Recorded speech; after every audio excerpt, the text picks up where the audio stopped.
आज की press conference एकजुट जम्मू के द्वारा की जा रही है।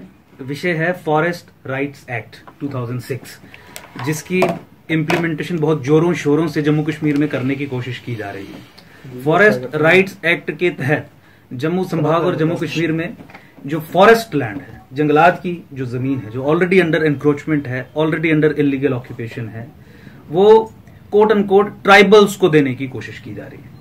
मैं सबसे पहले कानून के भीतरी प्रोविजंस में जाऊं, उससे पहले ये सब जम्मू वासियों को आपके माध्यम से बताना चाहूंगा कि फॉरेस्ट राइट एक्ट के तहत जो फॉरेस्ट लैंड के मालिकाना हक दिए जाते हैं वो केवल उन्हीं स्टेट में उन्हीं ट्राइबल्स को दिए जाते हैं जिन स्टेट्स में पहला फॉरेस्ट विलेजेस रिकॉग्नाइज्ड हों। जम्मू कश्मीर एक ऐसी स्टेट है जहां पे केवल और केवल रेवेन्यू विलेजेस हैं। जम्मू कश्मीर में फॉरेस्ट विलेजेस नहीं है।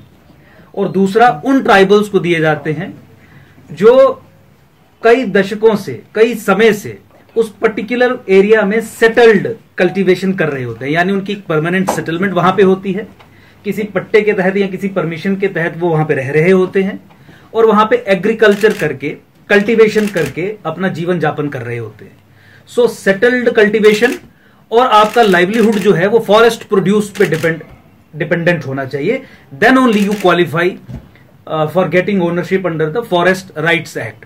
जैसे महाराष्ट्र में, हिमाचल प्रदेश में, छत्तीसगढ़ में हमारे गोंड्स हैं, भील्स हैं, बहुत सारे ट्राइबल्स हैं जिन्हें कोट एंड कोट आदिवासी की भी संज्ञा दी जाती है, जो वहां के जंगलों में सदियों से रह के उसी की प्रोड्यूस पे डिपेंडेंट है, खाने के लिए, पीने के लिए, रहने के लिए, सब एक्टिविटीज करने के लिए उनके राइट्स रिकॉग्नाइज होते हैं। अब आइए आप जम्मू कश्मीर में। जम्मू कश्मीर में केवल और केवल रेवेन्यू विलेजेस रिकॉर्डेड है। जम्मू कश्मीर में कभी भी सरकार ने पट्टे के तहत या किसी परमिशन के तहत किसी को भी फॉरेस्ट की जमीन के मालिकाना हक नहीं दिए।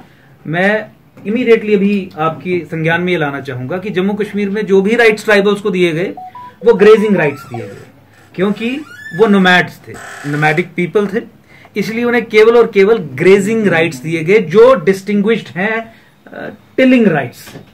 मान लीजिए जहां पे टिलिंग राइट्स, जोतने के राइट्स दिए हों, वहां पे ये प्रिजम्पशन रहती है कि व्यक्ति एग्रीकल्चर परफॉर्म कर रहा है, उसको वहां पे रहने की जरूरत है, घर बनाने की जरूरत है, परमानेंट हैबिटेशन की जरूरत है, तो टिलिंग राइट्स दिए जाते हैं। Tilling rights as a matter of fact Jammu Kashmir में कभी भी यहां के नोमैड्स को नहीं दिए गए, जिनको ट्राइबल्स कहा जाता है। यहां के ट्राइबल्स नोमैड्स हैं और इसीलिए फॉरेस्ट राइट एक्ट की जो बेसिक रिक्वायरमेंट्स हैं उसके तहत ऑनरशिप के लिए क्वालिफाई नहीं करते हैं। लेकिन हमने क्या अभी एक ड्रामा देखा यहां की यूटी सरकार का कि चिट्ठियां लिखी गई डिप्टी कमिश्नर्स को कि तत्काल प्रभाव से फॉरेस्ट राइट कमिटीज को कॉन्स्टिट्यूट किया जाए, फॉरेस्ट राइट कमिटीज में 2/3 रिप्रेजेंटेशन एसटीज की जाए। और हमने क्या देखा गांवों में, विलेज लेवल पे, रेवेन्यू विलेज लेवल पे, जो फॉरेस्ट विलेजेस में होना चाहिए था, जो यहां पे एग्जिस्टेंट ही नहीं है, उनको रेवेन्यू विलेज के लेवल पे किया गया और आसपास के रेवेन्यू विलेज के क्षेत्रों के जो एनक्रोचर्स हैं उनको इन कमिटीज में रिप्रेजेंटेशन दी गई। मुझे बताइए ये जो कमिटीज हैं ये आगे जाके क्या रिकमेंडेशंस देंगी? जो भी आवेदन इनके पास ओनरशिप के लिए आएंगे, इन कमिटीज की क्या रिप्रेजेंटेशन होगी? और जब सरकार ने ही मोहर लगा दी कि ये forest right act Jammu Kashmir के लिए भी बढ़िया है और ट्राइबल एम्पावरमेंट के लिए हमने इसे इंप्लीमेंट करना है, तो मुझे बताइए सरकार जो इस चीज को बेच रही है, ट्राइबल एम्पावरमेंट को जो मार्केट कर रही है, क्या इन कमिटीज की रिकमेंडेशंस को वो टर्न डाउन करेगी? सरकार ने जब इतना माइंड अपना अप्लाई नहीं किया कि किस परिप्रेक्ष्य में फॉरेस्ट राइट एक्ट किसी स्टेट में अप्लाई होता है, ऑनरशिप दी जाती है, तो क्या ऑनरशिप देने के लिए जो स्पेशल कमिटीज कंस्टिट्यूट की जा रही हैं, जिसमें 2/3 रिप्रेजेंटेशन ही एसटीज की है, जो अपने फेवर में ही डिसीजंस लेंगे, क्या उसकी रिकमेंडेशंस को टर्न डाउन कर पाएगी? वोट बैंक और अपीजमेंट की पॉलिसी के चलते जम्मू की डेमोग्राफी के ऊपर एक और बड़ा ही असॉल्ट है।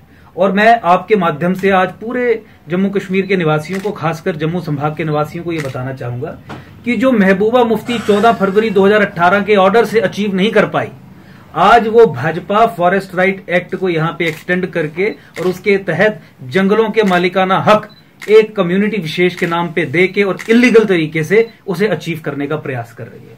14 फरवरी 2018 का ऑर्डर आप सब लोग जानते हैं। लीगल इम्यूनिटी दी गई थी एक धर्म विशेष के लोगों को, खासकर मुसलमानों को, कि आप जम्मू संभाग में जंगलात की जमीन हो, फॉरेस्ट की जमीन हो, स्टेट लैंड हो, रिवर बेड्स हो, आप उसे एनक्रोच कर सकते हैं। डीसीज और एसएसपी को निर्देश दे दिए गए थे कि आप इनके खिलाफ कोई कार्रवाई नहीं करेंगे। किसी कोर्ट से अगर ऑर्डर आएगा इन्हें बाहर निकालने का, तो आप पुलिस असिस्टेंस प्रोवाइड नहीं करेंगे ऐसी कोई भी एविक्शन एक्टिविटी को कैरी आउट करने के लिए। उस 14 फरवरी 2018 के ऑर्डर को पहली बार एकजुट जम्मू के माध्यम से मैंने स्वयं पब्लिक डोमेन में लाया और उस क्लासिफाइड डॉक्यूमेंट की धज्जियां उठाई और उस प्रोसेस को रुकवाया। आज उसी प्रोसेस को, जिसको हमने कई वर्ष पहले रुकवाया था, यहां की भाजपा सरकार और भाजपा अपॉइंटेड एलजी एडमिनिस्ट्रेशन उस प्रोसेस को उसके लॉजिकल और आगे के कंक्लूजन तक लेके जा रही है। हम रोशनी एक्ट के खिलाफ लड़े, जिससे जम्मू की डेमोग्राफी को चेंज करने का प्रयास किया गया। हम 14 फरवरी 2018 के ऑर्डर के खिलाफ लड़े, जिससे जम्मू संभाग की डेमोग्राफी को काफी हद तक चेंज कर दिया गया। रोहिंग्याज और बांग्लादेशीज की सेटलमेंट्स के खिलाफ लड़े, जिससे जम्मू की डेमोग्राफी को चेंज करने के लिए और इसे हिंदू माइनॉरिटी क्षेत्र बनाने के लिए प्रयास किए गए। हम हमारी रिवर बेड्स पे हुई एनक्रोचमेंट्स के खिलाफ लड़े, हम हमारे जंगलात की जमीनों पे हुई एनक्रोचमेंट्स के खिलाफ लड़े। और आज आपने एक कानून लाया, जिस कानून के तहत जम्मू कश्मीर के ट्राइबल्स ऐतिहासिक कारणों के कारण, फॉर हिस्टोरिकल रीजन, क्वालिफाई नहीं करते और आप उन्हें एनक्रोच्ड फॉरेस्ट लैंड्स ओनरशिप में देंगे और जम्मू की डेमोग्राफी की जो चेंज की जो रफ्तार है उसमें बढ़ोतरी करवाएंगे। क्या ये जम्मू के लोगों के खिलाफ एक ट्रीजन का एक्ट नहीं है इस सरकार का? क्या ये नेशनल इंटरेस्ट को कॉम्प्रोमाइज करने वाली सिचुएशन नहीं है?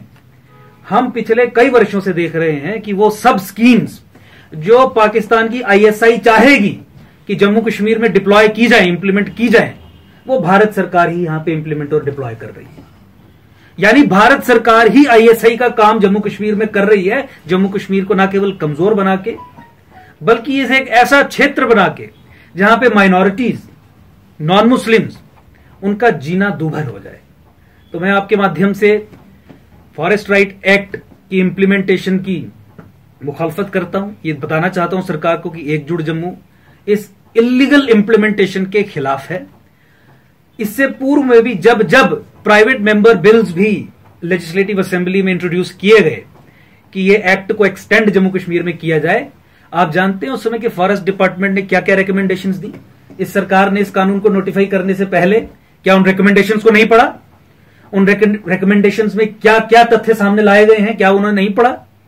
यहां के ट्राइबल्स एग्रीकल्चरल लैंड्स ओन करते हैं, टाउन्स में, विलेजेस में, स्टोन क्रशर्स हैं, बिजनेसेस हैं, ट्रांसपोर्ट में बिजनेसेस हैं। आप उन्हें कंपेयर कर रहे हैं छत्तीसगढ़, महाराष्ट्र, हिमाचल के उन ट्राइबल्स के साथ जिन्होंने दुनिया ही नहीं देखी और जिनकी प्रोटेक्शन के लिए कॉन्स्टिट्यूशनल प्रोविजंस हैं। और आप जम्मू की पिक्यूलियर डेमोग्राफिक चेंज के प्रोसेस को कंडोन करते हुए, ओवरलुक करते हुए, एक ओवर सिंपलिस्टिक व्यू, केवल वोट बैंक पॉलिटिक्स और अपीजमेंट के चलते, उसे आपने यहां पे फॉरेस्ट राइट एक्ट की इंप्लीमेंटेशन के रूप में यहां पे डिप्लॉय कर दिया। रिपोर्ट्स में पढ़ रहा था कि किस तरीके से 66% कम से कम area Jammu Kashmir being a hill state under forest होना चाहिए अगर आपको सस्टेनेबल डेवलपमेंट के गोल्स अचीव करने हैं या कायदे से आपको जीवन यापन आपने करना है। गवर्नमेंट रिपोर्ट्स के हिसाब से वो केवल 19.9% है, यानी 20%। रिक्वायरमेंट है 66% की, फॉरेस्ट एरिया के अंडर केवल 20% है। कारण क्या है? रिपोर्ट्स में बताया गया है 10 मिलियन लाइफ स्टॉक के सेंसस के हिसाब से 10 मिलियन लाइफ स्टॉक है जम्मू कश्मीर, जिसका बहुत बड़ा प्रेशर जंगलात पे है ग्रेजिंग के कारण, और जिससे जंगलात डिप्लीट हो गए हैं और ओपन फॉरेस्ट की कैटेगरी में आ गए हैं। अब आप उस प्रोसेस को अरेस्ट करने के बजाय, जंगलों को फिर से खड़ा करने के बजाय, जंगलों की जमीन अब आप होलसेल में, थोक में एक समुदाय विशेष को दे देंगे। तो जम्मू की डेमोग्राफी और जम्मू कश्मीर की इकोलॉजी के ऊपर यह आघात है इस इग्नोरेंट, ब्रूटल और सेल्फ राइटियस यूटी एडमिनिस्ट्रेशन का। बिना पढ़े, बिना लिखे ये कानूनों को एक्सटेंड करते हैं और केवल वोट बैंक की राजनीति के कारण उसकी इंप्लीमेंटेशन करवाने का काम करते हैं।